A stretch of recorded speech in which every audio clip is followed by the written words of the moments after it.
Hi, I'm Matt, and today I'm gonna be talking about how to start uh, your spiritual journey. So, as you can see, I have my salt lamp here.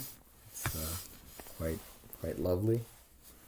Let's see, it's to be pretty well lit for me to make this video, but and it's too far away to completely put up. But so, in this video, I'm going to be talking about how to start your spiritual journey. My suggestions for starting a spiritual journey will try to be, well, hopefully be simple and benefit you a lot. So, uh, my main suggestion would be to meditate every single day because it really helps you to deepen your sort of your wisdom, your spiritual connection with yourself and with, a higher power. Call it God or what you will. I would say God, but even if you are an atheist and you sort of, for whatever reason, still want to embark on a spiritual journey, then I recommend making a habit of meditating every day for at least a week and ideally a month. Or you can meditate every other day um, if that's more convenient for you. Because if you're especially busy, like I am sometimes, then you probably won't have time. You'll probably feel like you won't have time to meditate every single day. I say feel because in reality you may have that time, and it's just a matter of prioritizing it so that you are consistently meditating.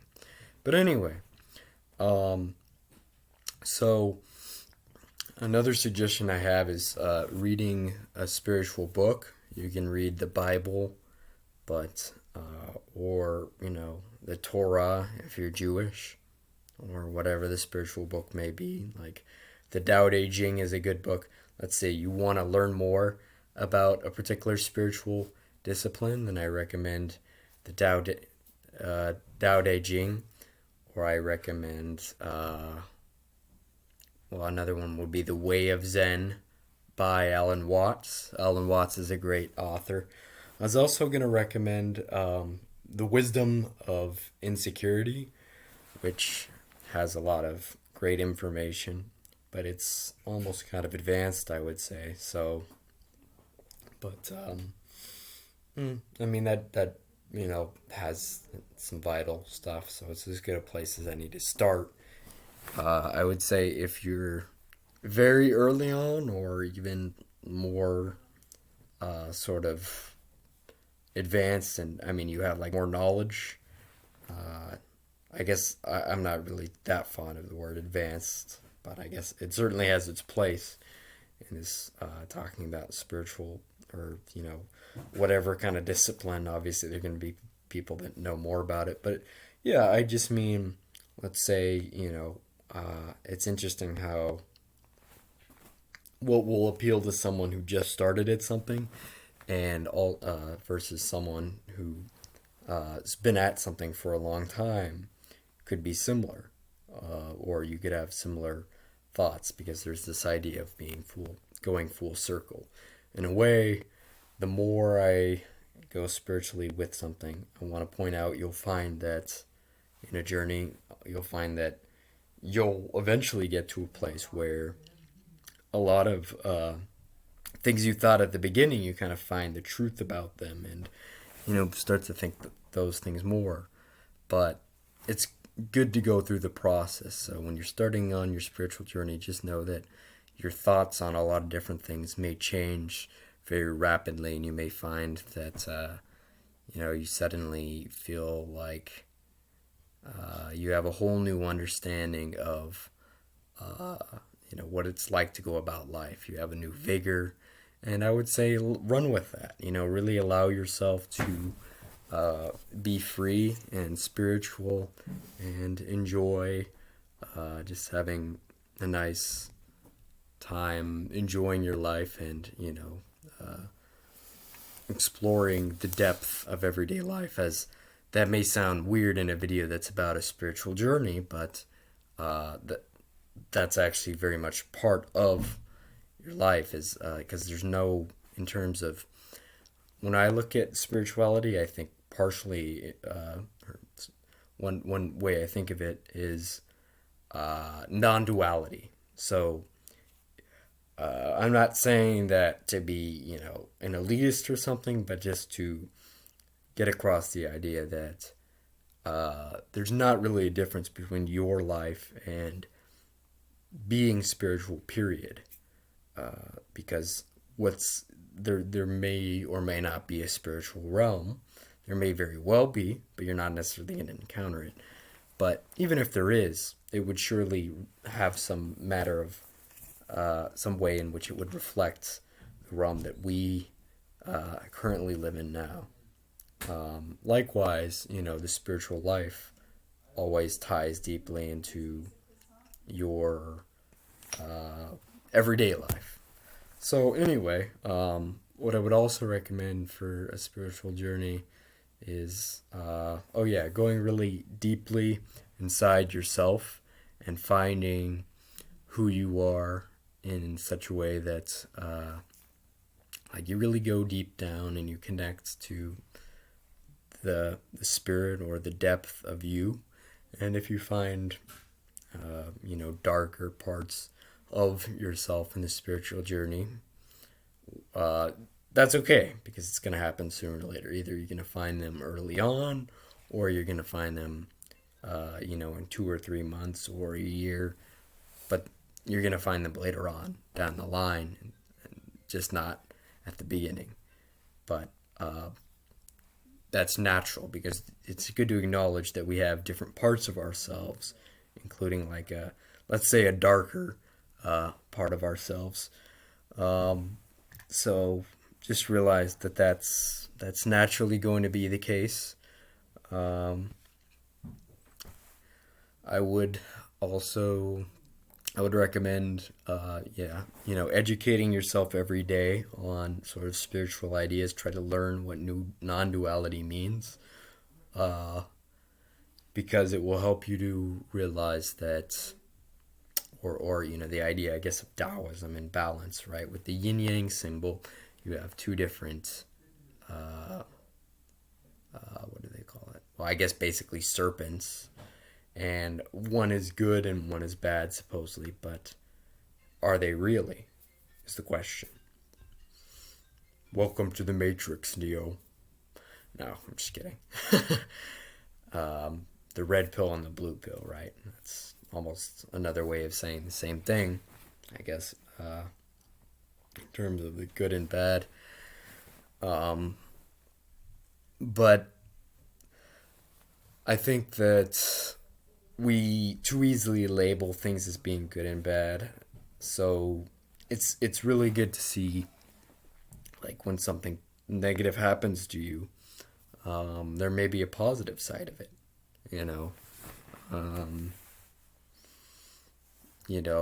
maybe